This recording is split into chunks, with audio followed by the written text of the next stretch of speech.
हमें सिर्फ रिसर्च करने के लिए रिसर्च नहीं करनी है, बल्कि अपनी फाइंडिंग को उस स्तर पर ले जाना है जिससे दुनिया उसके पीछे चलना शुरू करे।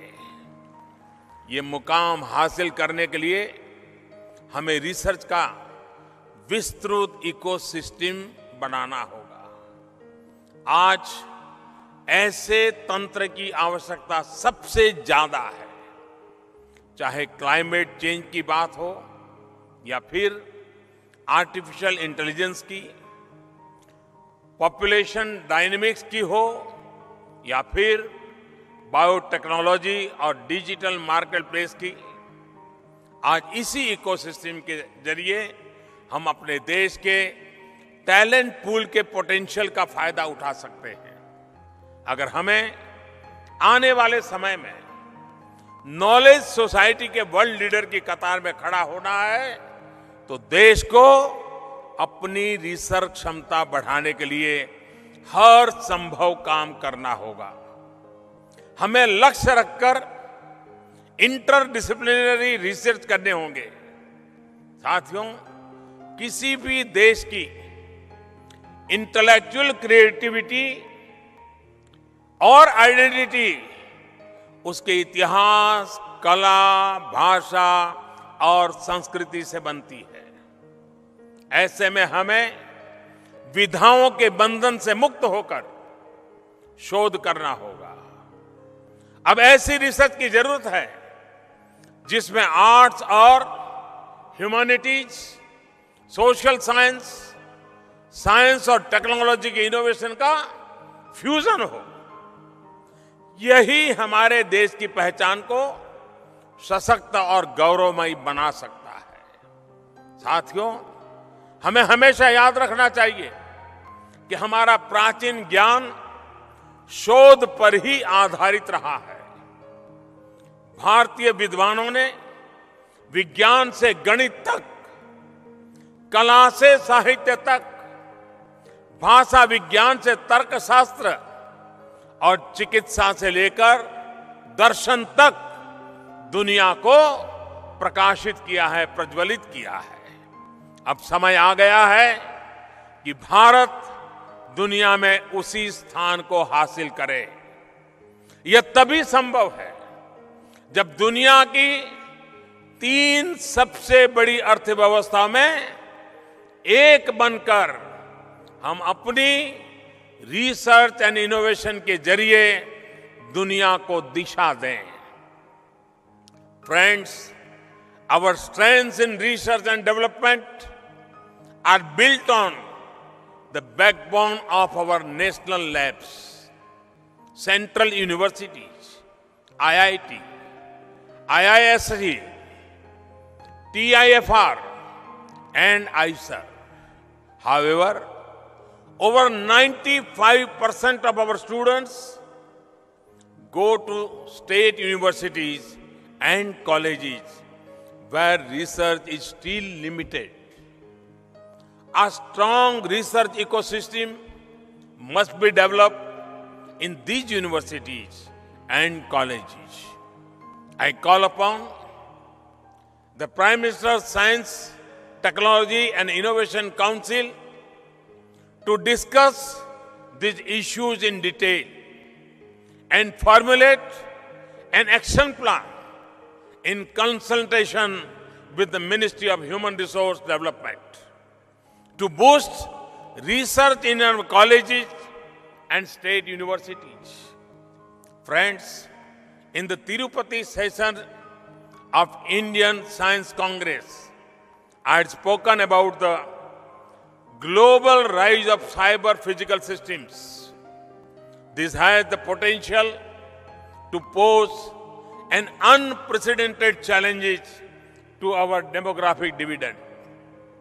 We can turn it into the huge opportunity by research, training, and skilling in robotics, artificial intelligence, big data analytics. The government has approved a national mission on interdisciplinary cyber physical systems, with an investment of over 3,600 crore. The mission will cover in a seamless way R&D, technology development, human resource and skills, innovation, startup ecosystem, and strong industry and international collaboration. Data is the engine that drives artificial intelligence.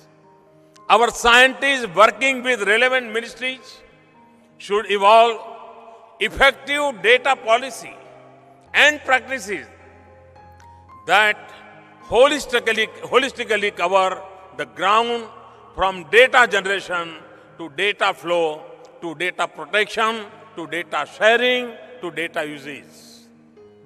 साथियों, science और technology में हमारा सामर्थ्य, हमारा कौशल हाल में मिली space mission की सफलताओं से पता चलता है।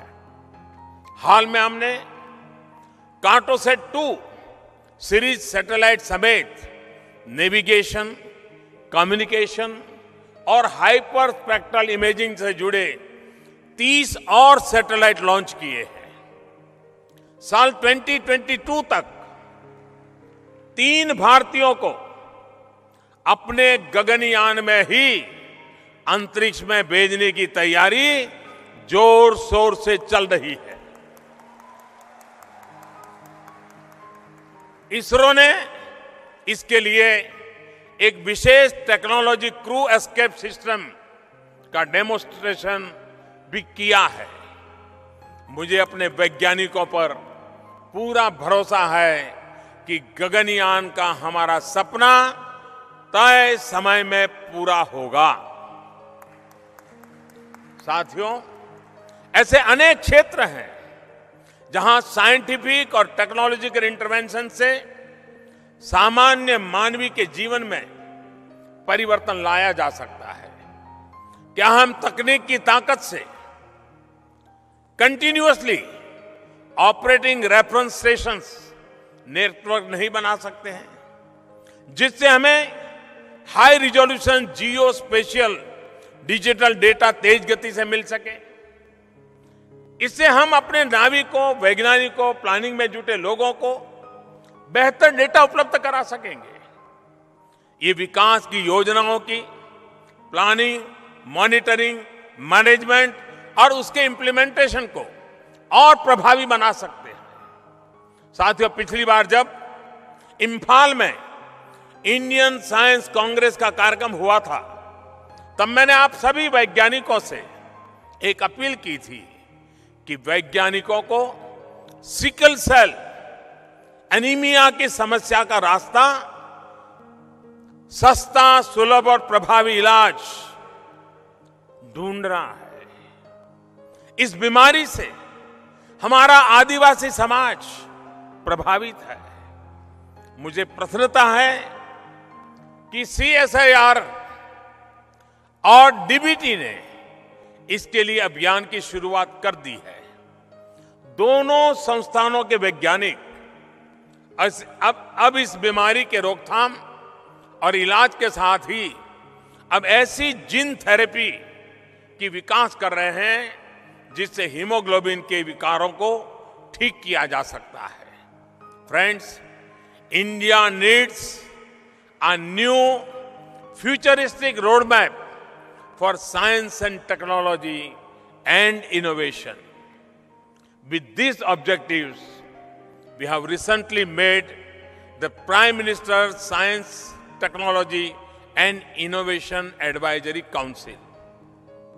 This council will help formulate appropriate science and technology interventions, catalyze collaborations across stakeholders, ministries, and implement multi-stakeholder policy initiatives. Government is in the process of improving the quality of education with particular focus on higher education sector. We have liberalized the higher education sector. UGC has brought out graded autonomy regulations to give functional and financial autonomy to well-performing universities and colleges. We are in the process of setting up institutions of eminence that can compete with the best in the world. These efforts will infuse competition, bring private investment, and improve quality of higher education institutions. We have launched the Prime Minister Research Fellows, the schemes under which 1,000 bright minds from the best institutions in the country will be offered direct admission in PhD program in IITs and IISc. इस तरह की खबरें देखने के लिए आप हमारे channel को लाइक करके सब्सक्राइब कीजिए और नोटिफिकेशन बेल ऑन कीजिए। धन्यवाद।